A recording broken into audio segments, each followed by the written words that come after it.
In what could be the decisive offensive in Syria, government forces have been making significant gains in Aleppo, liberating almost all of the city from militants.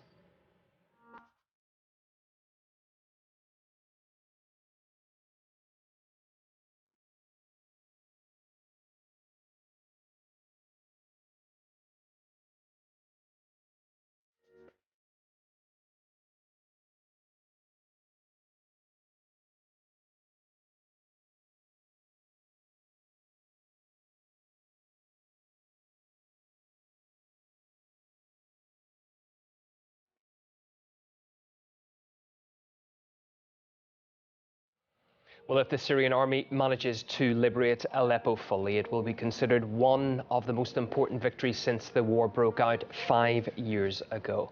And it could pave the way for residents to start rebuilding their lives once again in the city.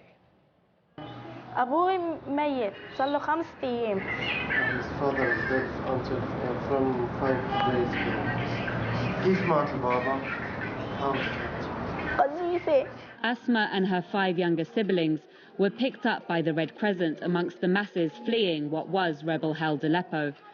They were dropped off at this orphanage a few days ago, dirty, hungry, and too traumatized to talk about their ordeal. All staff here know are their names, that their father is dead, and that they've lost contact with their mother. Musa doesn't know how old he is, but his new carers think he's no older than 8. He has no recollection of life before the war. He says he walked, alone, for a day and a half to get to the Nayrab Palestinian camp in Aleppo. His account of what happened to his parents, brothers and sisters is chilling. نمشي مثل عادي. نمشي مثل عادي مسكونا. صاروا يوصوا عليكم. إيه صاروا يوصوا علينا. ضلينا نحن عم نرقد وما في حاجز كمشنا منه عطانا لهم. صاروا يضربونا ضربوا أهلي وقالوا لي أنت روح. Much of the help for the tens of thousands who fled comes not from the UN, but from groups like Liwa al-Quds, a pro-government militia.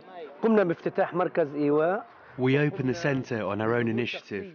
We care for families and children whose homes were destroyed by the war, who were kicked out of their homes, or had families killed by the terrorists. We provide medical and social services.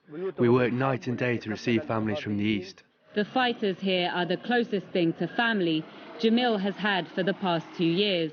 كنا عايشين مبسوطين وبعدين صارت الحرب وين عائلتك؟ ميتين كلهم. ضربوهم قذيفة مسلحين. عندك أخوات؟ شاد؟ 3 بنات وشاب. At 14, Jamil should be thinking about his schoolwork. Instead, he says he plans to be just like the fighters who took him in when he had nowhere else to go. Like most of the homes here, Jamil's house was destroyed, his family inside killed by the rebel shells that hit it. Some of the homes haven't been completely ruined and they still have families living inside. They have nowhere else to go. Now, the UN says that 1 in 4 Syrian children have been affected by this war. But here in Aleppo, that seems like a gross understatement. It's virtually impossible to meet a child whose life hasn't been touched by the fighting. Children under 6 have known nothing but being surrounded by war. Their lives have been marked by being uprooted, violently torn apart from their homes and their families. And with no end in sight to this conflict, their futures are tainted with uncertainty. Lizzie Phelan reporting for RT from Aleppo.